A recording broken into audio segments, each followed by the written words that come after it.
All right. Hi, everyone out there in Sammy Land. I hope everybody's having a Sammy-rific day. Welcome to today's episode of Childhood Money Memories. Today's special guest is Katherine Tyeshia Chatmon. Tyeshia is a paraplanner and a financial wellness coach. In the day, she works at a wealth management boutique, and at night, she conducts her financial wellness coaching practice, trying to help working class people make better financial decisions and pass on generational wealth. She's a real dynamo, lots of great ambition and aims. Welcome, Tyeshia. Thank you for having me. I'm excited to be here.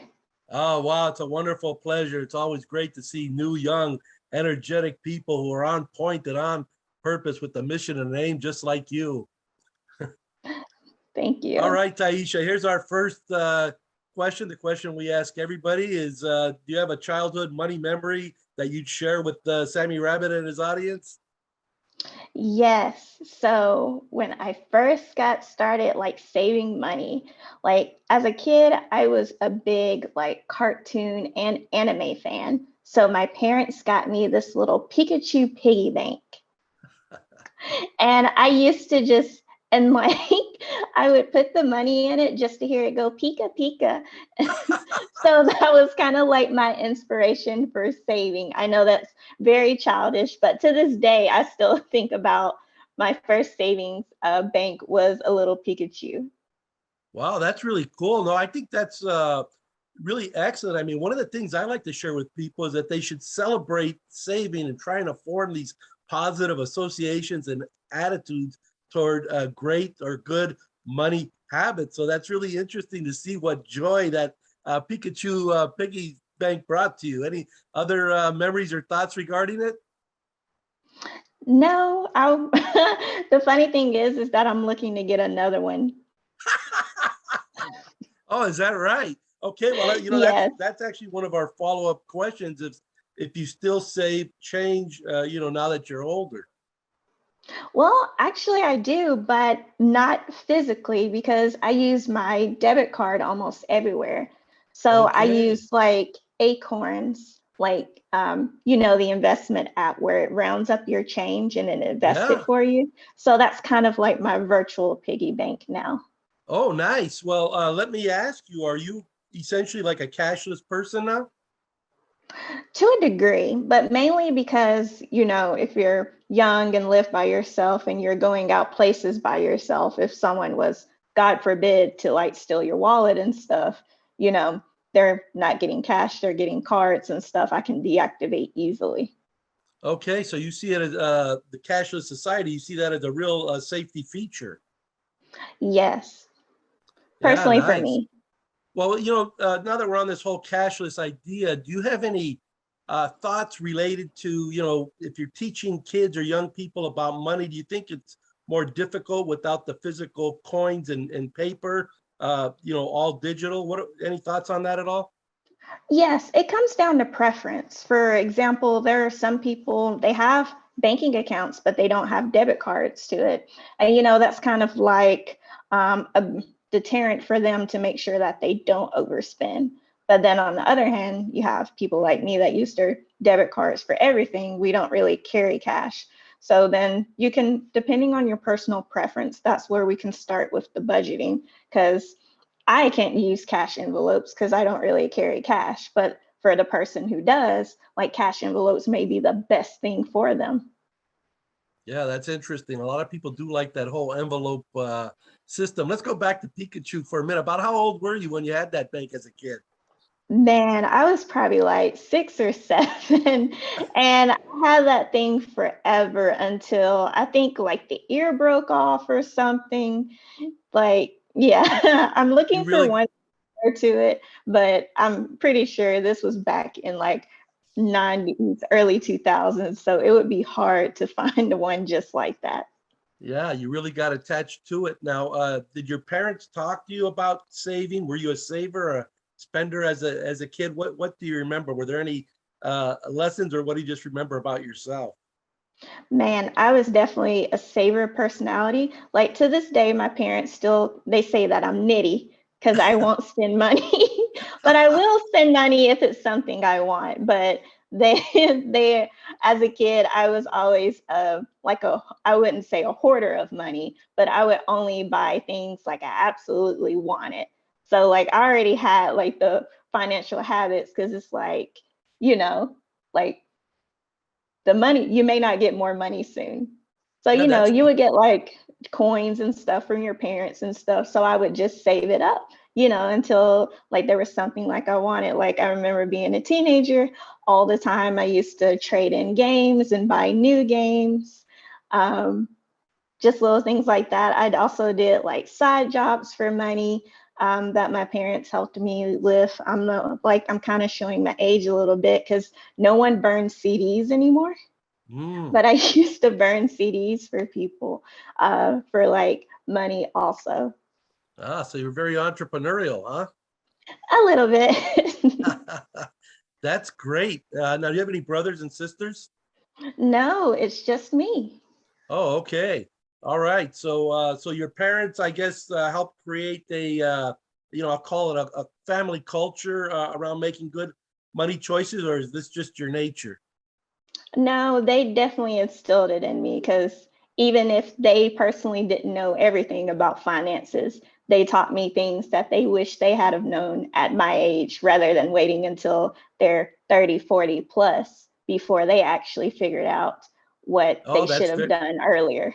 yeah, that's very interesting. When I used to be in financial services, people would often share with me their regret or despair for, not starting to save or budget or things like that earlier in their lives. So it sounds like your parents had a lot of wisdom, and you absorbed it like a sponge. So is that kind of what inspired you to become, a financial coach, and I guess you're studying to get your CFP or Certified Financial Planning designation? Yes. So it was more so like during my studies, it's just that I realized like this is what people do to obtain wealth and how you can pass wealth on to generations while avoiding taxation, estate taxes, gift taxes, all of that. And I was just like, man, it would be really great if, other people who may not have the funds now, if they could just get to like even a halfway point of like other people so that they can pass wealth instead of debt down to their descendants. So that's You kind know, of just like few food. Well, that's what really got me on the point to be like, okay, I want to help these people out. yeah, you have a real focus on the work. You call it the working class. You want to help uplift people at a lower economic demographic, move to the next level, and even you say pass that wealth on generationally. Yes, because there's certain financial advisors. Typically you wouldn't go to a financial advisor to learn how to budget in the first place, but there are a lot of financial advisors because they work on an AUM model. That's assets under management for people who don't know. Under that model, they make a percentage wise on the assets that you can bring to them. So if you don't have any assets to give, they can't really make money off of you. So they probably wouldn't take you on as a client unless you can give them a blank check or you have something that's valuable to them. Yeah, interesting. Well, here's a question. I asked myself, and I like to ask everyone: if you could only teach a child one money habit, what would it be? Save early and save often. Save early and save often. Okay, I like that. That's Sammy Rabbit's number one message is make saving a habit. Saving is a great habit. So that's beautiful. I was on your website. It's Bridg3, is that correct? Yes, it's really bridge. Okay, But Bridge. yes, I wanted to style it so it stands out. So I put the E as a 3.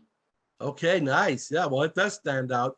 And I saw you had 5 steps broken out there, and I really liked it. The first one, was like clarity. Let's get clear on where we're at. And that seems really important. And then I really also loved step number 2, which was about, I think, dreams and things you want.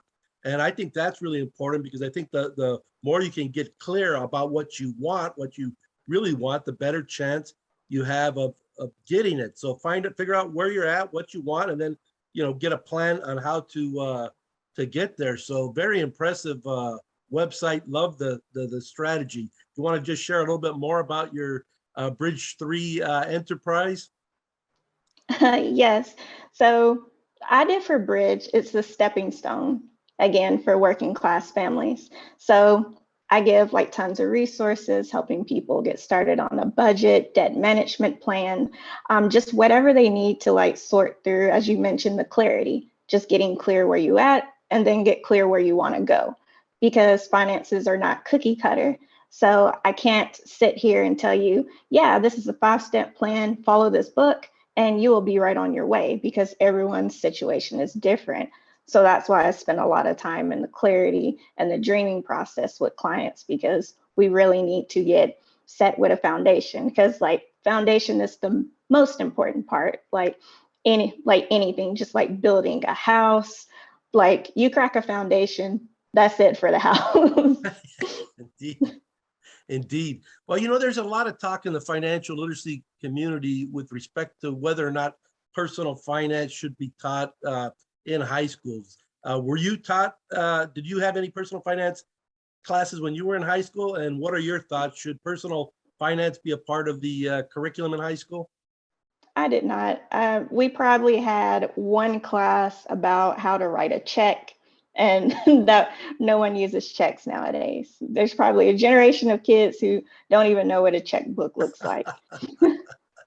But I definitely feel like some personal finance should be taught. Like I remember, and back in like 7th grade, because we did like a life class, and I feel like every school does this, and like based on your grades you got a certain salary, and so then you had to like buy a house, buy a car, care for other needs. So that kind of was like a good way to see, like, if you continue on this path, you may not get a good job, but it doesn't really factor in for kids that you don't have to go to college. You can go learn a trade and come out making way more money than someone who spent, 3 to 5 years getting a bachelor's degree and then pursuing a master's degree, possibly accumulated student loans.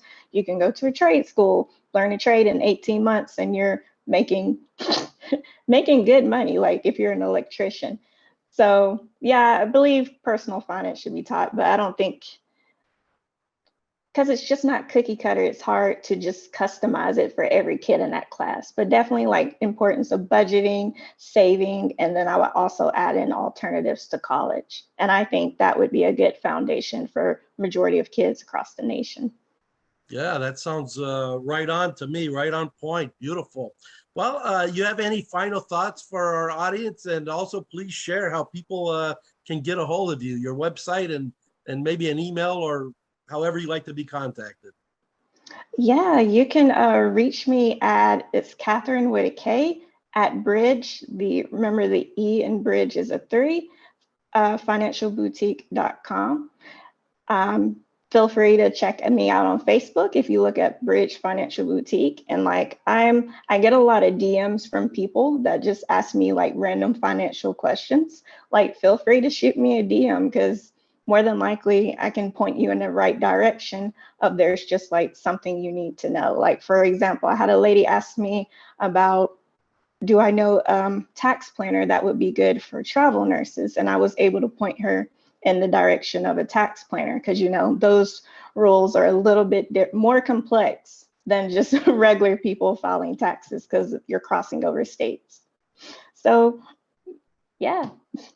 Wow, awesome. Well, I want to congratulate you and encourage you to keep going. I know you will. I love your mission. I love your approach, and now I even love your Pikachu savings bank story. I can't wait to see the new bank that you get. That was awesome. I want to just thank you so much, Katherine, for joining us and sharing your knowledge and spreading your joy. I want to thank everybody out there in the audience for joining us, and I want to encourage you to connect with Katherine, and I want to wish everybody a Sammy-rific day. So long, everybody.